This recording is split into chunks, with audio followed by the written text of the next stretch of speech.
자, 소스의 핵심을 파고드는 시간이죠. 오늘은 말이죠.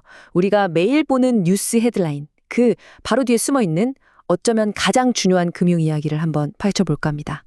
사실 매일 쏟아지는 그 엄청난 양의 뉴스들 있잖아요. 그게 종종 더 큰 그림을 보지 못하게 하는, 뭐랄까, 연막 같은 역할을 하거든요. 자, 오늘 우리는 바로 그 연막 뒤를 한번 제대로 들여다보려고 합니다.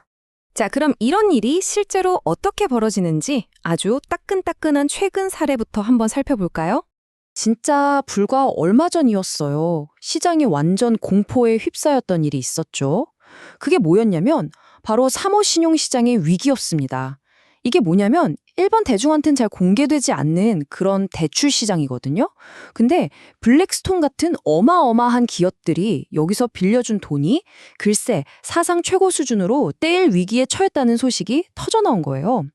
그런데 정말 신기하게도요. 거의 하룻밤 사이에 그 엄청났던 공포가 싹 사라졌습니다. 왜냐? 바로 AI 칩에 대한 온갖 열광적인 뉴스들이 모든 걸 덮어버렸기 때문이죠.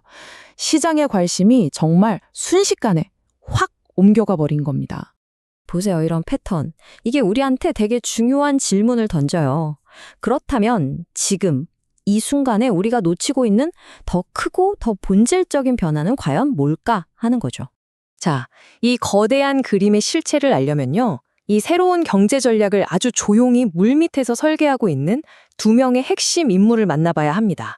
자, 한 명은 케빈 워시, 미국의 중앙은행, 그러니까 연준의 차기 의장으로 가장 유력하게 거론되는 인물이고요. 다른 한 명은 비센트 장관, 현 행정부의 금융정책을 사실상 총괄하는 뭐랄까 경제 설계자 같은 사람입니다. 지금 재밌는 게 뭐냐면요. 이 워시라는 사람이 연준 의장이 되는데 걸림돌이 될 만한 것들이 있잖아요. 그런 정치적인 장애물들이 아주 그냥 체계적으로 하나 둘씩 제거되고 있다는 신호들이 여기저기서 잡히고 있어요. 이건 그냥 사람 하나 뽑는 그런 차원의 문제가 아닌 거죠. 그와 비센트 장관, 이 두 사람이 완벽하게 손발을 맞출 수 있도록 판 자체를 새로 짜고 있는 그런 보이지 않는 거대한 움직임으로 볼 수 있다는 겁니다. 자, 좋습니다. 그럼 이제 이 두 사람이 도대체 뭘 하려는 건지 그 계획의 가장 핵심적인 부분으로 한번 들어가 보시죠. 근데 이걸 딱 들으시면 이거 말이 안 되는데? 하는 그런 모순을 발견하게 되실 겁니다. 워시가 하겠다는 건 아주 명확해요. 경제를 살리기 위해서 금리는 낮추겠답니다. 그런데 동시에 연준이 그동안 시장에 뿌렸던 돈은 다시 걷어들이겠대요. 이걸 전문용어로 대차대조표 축소라고 하는데 사실상 돈줄을 쇠는 긴축 정책이거든요. 바로 여기서 역설이 생기는 거죠. 아니, 상식적으로 생각해보세요. 시중에 돌아다니는 돈의 양을 줄이는데 어떻게 돈의 값어치인 금리를 낮출 수가 있겠어요? 이건 뭐 경제학 100일에도 어긋나는 얘기처럼 들리잖아요? 자, 이 말도 안 되는 역설을 푸는 열쇠는요. 연준이 아니라 전혀 다른 곳에 있습니다. 바로 재무부, 거기서 지금 마쿠에서 추진하고 있는 아주 거대한 정책 변화에 그 답이 숨어 있습니다. 그 핵심 키워드는 바로 이겁니다. 은행 규제 완화. 아주 강력하면서도 또 아주 복잡한 카드죠. 자, 이 작전이 어떻게 돌아가는 거냐면요. 1단계, 정부가 은행들을 묶어두던 특정 규제를 확 풀어줍니다. 그럼 2단계, 은행들은 숨통이 트이면서 돈을 훨씬 더 많이 굴릴 수 있게 되겠죠?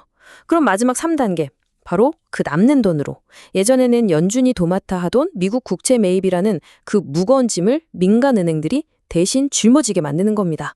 기가 막힌 설계죠. 와, 이 변화가 몰고 올 파급력 상상이 가시나요?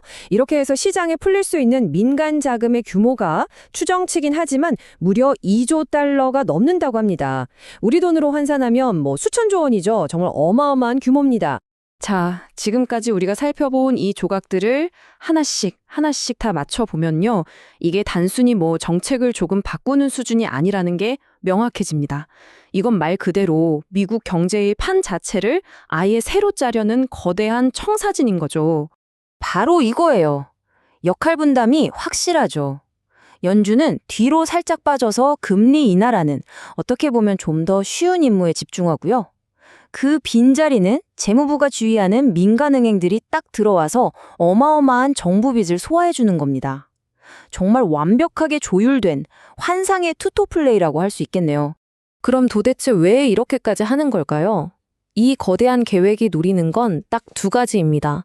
첫째, 눈덩이처럼 불어나는 미국의 국가 부채를 감당하는 것. 그리고 둘째, 그 돈으로 중국과의 미래 기술 경쟁, 특히 AI 전쟁에서 확실하게 이기겠다는 거죠. 누군가 이런 말을 했죠. 중국은 카지노고 AI는 그 판에 걸린 판돈이다. 현재의 글로벌 경쟁 상황을 이보다 더 잘 표현할 수 있을까요? AI라는 이 엄청난 판돈이 걸린 게임에서 이기는 쪽이 미래 경제의 모든 걸 가져가게 될 거라는 얘기입니다. 여러분, 그리고 이게 무슨 먼 미래의 공상과학 소설 같은 얘기가 절대 아닙니다. 이 계획의 핵심적인 부분들은요, 바로 지금 우리가 이렇게 이야기하고 있는 이 순간에도 착착 일정대로 진행되고 있어요. 그러니까 이건 정말 우리가 눈을 떼지 말고 지켜봐야 할 현재 진행형 스토리인 겁니다. 자, 결국 마지막에는 이런 질문이 남게 됩니다. 이 엄청나게 정교하게 설계된 계획, 과연 미래를 구원할 경제공학의 걸작으로 기록될까요? 아니면 우리도 모르는 사이에 금융 시스템 깊숙한 곳에 또 다른 거대한 위기의 씨앗을 심고 있는 걸까요? 그 답은 앞으로 우리가 함께 지켜봐야겠죠.